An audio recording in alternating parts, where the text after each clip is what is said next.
এই যে গাড়ি, তো গাড়িটার যা প্রবলেম আমরা এই পর্যন্ত বুঝেছি। প্রথমে আমরা ভেবেছিলাম যে গাড়িটা ভিডিও বানাবো না, প্রবলেমটা সলভ করে নিই।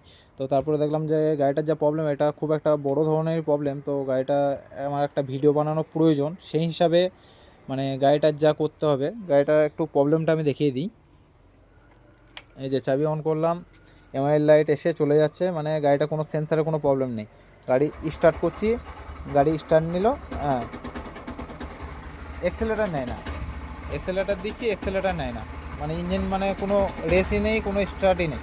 তো গাড়িটার যা বুঝলাম, পেট্রোলের প্রেশার সম্পূর্ণ ঠিক আছে, কেন দু একদিন আগেই পেট্রোল ফিল্টার চেঞ্জ করা হয়েছে। তো এই মুহূর্তে আমাদের যা করতে হবে সেটা হচ্ছে ইঞ্জেক্টরটা ক্লিন করতে হবে। এই যে এখানটাই ইঞ্জেক্টর আছে, তো ইঞ্জেক্টরটা ক্লিন করতে হবে, টোটাল বডিটা পুরো ক্লিন করতে হবে, এয়ার ফিল্টারটা চেক করতে হবে, আর ম্যাগনেট কোয়েলটা চেক করতে হবে। তো এই চারটা জিনিস করলে পরে গাড়িটার প্রবলেম আপাতত আমার মনে হয় সলভ হয়ে যাবে।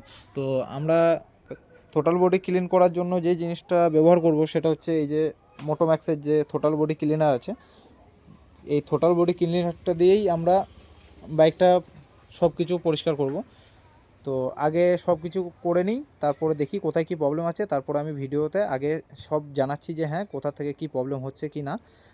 তো ভিডিওতে সঙ্গে থাকুন, সব কিছু বুঝতে পারবেন যে হ্যাঁ কোথা থেকে কি হয়েছে কি না, বা কি কি করা দরকার। তো গাড়ি কতটা চলেছে সেটাও একটু দেখিয়ে দিই আমি। গাড়িটা চলেছে 84,575 কিলোমিটার। তো গাড়িটা অনেকই চলে গেছে।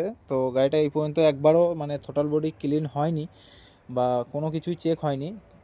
সেই হিসাবে আমার যা মনে হয় টোটাল বডি থেকেই প্রবলেম হতে পারে, ইঞ্জেক্টরটাও খারাপ হতে পারে। তো সেই হিসাবে একবার চেক করে দেখি।